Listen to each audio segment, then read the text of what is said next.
Santina from WTI. If you're looking for a new espresso machine, I would like to introduce you to this one by LAFEECA. This has some really nice features. One thing I like about it is how simple it is to use.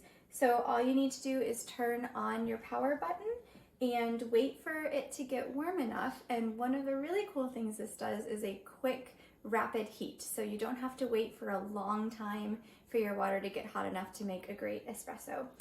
And you have this temperature gauge here to show you how hot it's warming up, and when it reaches the right temperature, it not only looks cute, and it does look cute, I do like the way it looks, but it also serves a practical purpose as well.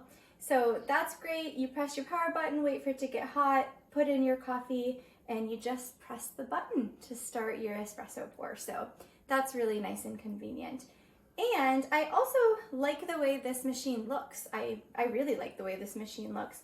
It's small, so it's great for home use, and it has this kind of neat vintage style to it. I think it would make an excellent addition to any home coffee bar.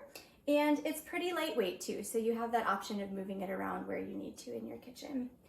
I think this is great. I hope that you're gonna like it as well, and that's my point of view.